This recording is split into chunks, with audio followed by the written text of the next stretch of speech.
Good morning, Metalheads. Your net. Welcome to a new episode of the Metal Meltdown. And today we're looking at the self-titled debut album from Nastie Band. Pretty sure a lot of you are thinking right now, Robert, who the flying fuck is Nastie Band? Why should I care? Why aren't you reviewing the latest album from my favorite Norwegian underground blackened technical death thrash band, recorded on a fucking potato? Poser. Well, I'll tell you why you should care. You should care because it is one of the strangest fucking albums you will hear all year. Not just in the realm of heavy metal and hard rock, but in general. Everything about this band from the ground up is blatantly bizarre. You have members from across the spectrum of experimental and alternative music, members of bands such as Imperial Teen, Villains, Pollution. You even have Rody Bodum from Faith No More. And manning the vocal pipes, you have a gentleman by the name of Chris Catulus, who is 82 years old and apparently a forgotten pioneer of electronic music. I got no fucking clue, honestly. That weirdness and diversity bleeds into the music as well, with a fusion of gothic rock and noise rock, doom metal, avant-garde, 80s synth music. Aesthetically, it even manages to capture the sleaze and artistic sensibilities of New York City itself, very much on par with the last record from Imperial Triumphant. Art rock is a huge factor of this band's sound as well. On some level, it kind of feels like if the Velvet Underground traveled to the year 2019 and then learned everything they could about modern experimental music and then went back to their time and used those tricks to make an album. As well as influences, I would say, from the more experimental works of David Bowie's career and even some of Iggy Pop's stuff from the mid-70s that Bowie produced. And I would even say the soundscapes of Nine Inch Nails play a small part in some of the more harrowing aspects of this record. And if all of that hasn't convinced you that Nastie Band is an extremely weird name, then just take a moment to think about the name Nastie Band. Who the fuck names a band Nastie Band? There's not a single aspect of Nastie Band that I would consider normal or safe or accessible.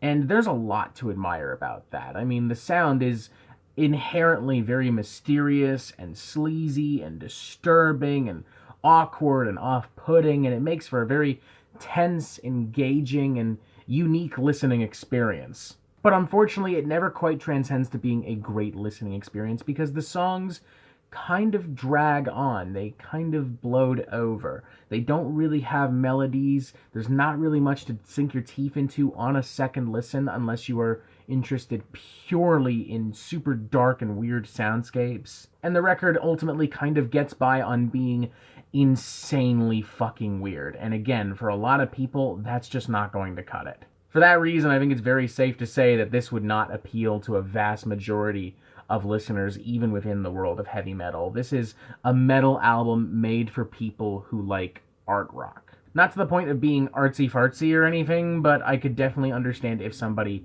thought that it got to that point. Look at a track like Shapeshift, for instance. This track is 8.5 minutes long and consistently lingers on this pulsing, dark synth riff, drawling minimalistic guitars and some very odd whispered vocals. It's menacing and strange and awkward. It's genuinely effective at first, but as the track goes on, it starts to lose its flavor, its luster, its edge, because it never evolves, it never expands on any of its ideas. It very stubbornly keeps going the pace, expecting you to still be totally invested even after 8.5 minutes. Opening track Falling in Love Again is another good example. It builds on a super simple synth riff. It introduces a super simple guitar riff. It introduces a slightly more chaotic but ultimately simple drum beat. And it throws some wailing vocals at you, and that's kind of it. That becomes the course, that becomes the pattern of the track until its very end. Again, it is genuinely effective, but again, because it draws on so long and because it doesn't really introduce anything really that new or spicy to mix it up, it just kind of becomes not necessarily a chore to listen to, but not necessarily a reward by the very end either, at least not to the point where I would come back for a second listen. And then there's just the fact that this album is really awkward and strange. It's inherently kind of difficult to get into this album because of its really odd, dark soundscapes and the fact that it doesn't really have a lot of melody. It doesn't really have a lot of really great, or rather engaging guitar work. There's not really a lot of great riffs, not really a lot of really dynamic patterns. Not all the songs fall into this trap, mind you. Take, for instance, a track like Relapse, which is one of the more progressive and experimental cuts on the record, leaning heavily on the industrial and ambient flares of Nine Inch Nails, with some interesting jazzy vocals and sprawls near the latter half. Or a song like Circle of Knives, which is objectively one of the most metal moments on the record, and it actually has some pretty cool drum and guitar patterns. And it also benefits from being the shortest track on the record, so it never really gets to the point where it ever does drawl on. A lot of the issues that I have with this record could be fixed in the writing room. You know, you trim a minute off of this song here, you add a melody here, you maybe switch things up, you speed things up here, that sort of thing. However, I kind of have to realize that on a certain level, these are things that Nasty Band doesn't necessarily care about, because that's not the record the Nasty Band want to make. They want to make something really dark and puzzling and off-putting. They don't care if you can't casually listen to this, because they're not trying to appeal to casual listeners. They're trying to appeal to the artsy music crowd. They're trying to appeal to fans of avant-garde and art rock music, and frankly, they don't even care if they don't appeal to those people. They just kind of do what they do. They exist, they express, and they do it unashamedly. And again, it's really hard not to appreciate just how fucking bold and strange this record is. So I'm going to give it maybe not the most enthusiastic 3 out of 5, but a 3 out of 5 nonetheless.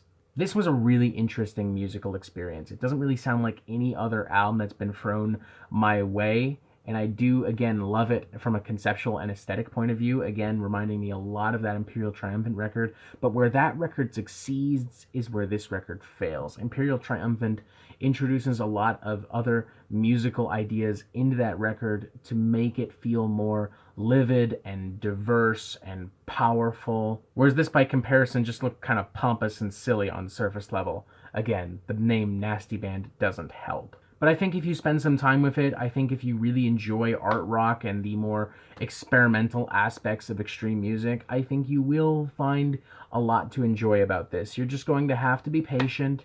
You're going to have to be willing to really sink your fucking teeth into this. And you're going to have to maybe be a little prepared on some level. And I guess if you're just plain curious, give it a shot. I mean, the record is 38 minutes long, so it's not like you're going to waste a lot of fucking time or anything. But just be open-minded and be prepared. That's really what it comes down to. So 3 to 5, it's flawed and underdeveloped, but still really interesting and unique and worth your time if you're looking for something extremely fucking different. And that is it for the Metal Meltdown. I'm not an expert, nor do I claim to be, so what do you think? Do you like this record? Do you not like this record? And what do you want to hear from me next? And thank you for watching. Make sure you press subscribe so you get updates on the Metal Meltdown fucking immediately. And you have yourself a fantastic fucking day.